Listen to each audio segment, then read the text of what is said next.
Good afternoon to seniors and colleagues who are participating in this webinar. Uh,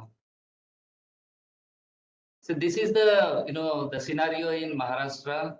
We have been seeing a good increase in the tree cover with respect to the 2019 estimation in the India State of Forest report, which is very encouraging.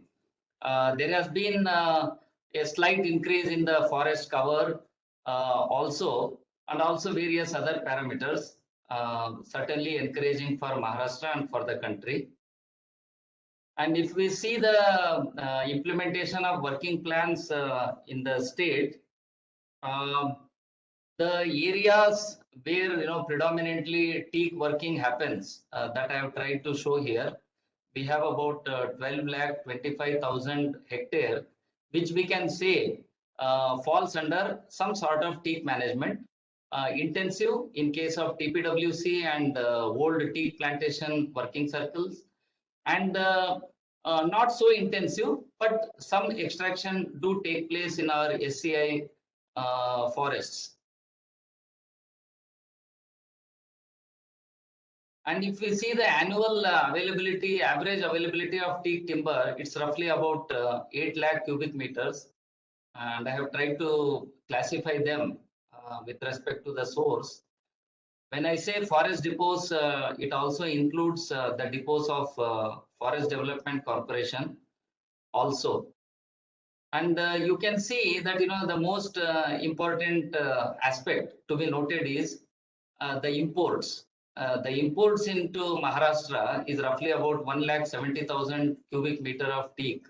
It's quite a sizable thing. The very webinar focuses on how to address this issue. I think the way forward. So I've tried to capture certain aspects in the way forward slide, which I think I would be more interested to discuss. Yeah. I think in Maharashtra, probably the scenario in other states also, there is a lot of regulation that is in vogue through the various acts. So we have the 1969 Act in Maharashtra, which regulates felling of scheduled timber on the farmlands, and also the transport rules. I think there's a time has come to have a relook at all these felling, rules, restrictions. I think this, if we can do this, I think there is a big scope to take teak as well as other timbers forward. And the second potential I see is the NREGA scheme. NREGA should not be just looked upon as a labor, the employment generating scheme. Rather, we can focus it on for asset generation by taking up agroforestry of teak in a suitable manner. We already have models in Maharashtra, not only for teak nursery, but also for plantations and NREGA, which I think there is an opportunity here, which needs to be properly encased. There is an opportunity to bring the producers and the wood-based industries on the same platform by having some sort of a buyback mechanism, so that the producers are insured against their produce, and the wood-based industries are also insured about the supply side. So the insurance on both sides will take it forward. That's what I feel. Then regarding the working plan implementations, there is a general tendency to be more conservative about the prescriptions that we give in the working plans. One such thing which I noticed in most of the working plans, and also it is mentioned in the code also, that what is silviculturally available. The prescription says that you cannot have yield extraction more than 50% of that. I mean, that I find it very bizarre.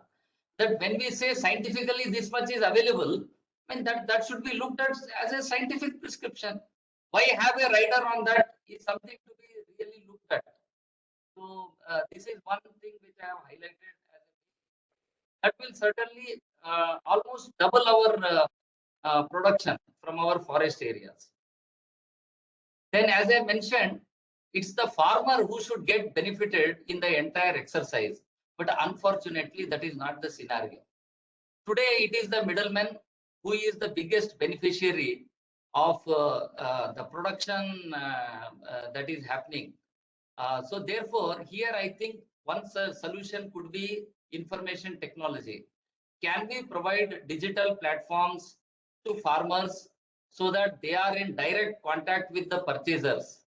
So we need to work on that. I think now that opportunity is with me as the additional PCC of IT. So I am keen to work on that too in Maharashtra.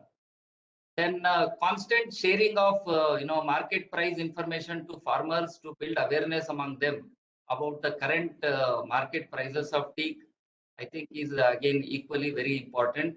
Shared by many other speakers also spoke on that. Of course, this the next point is very important. Are we prepared to apply the principles of ease of doing business for wood-based industries in the country?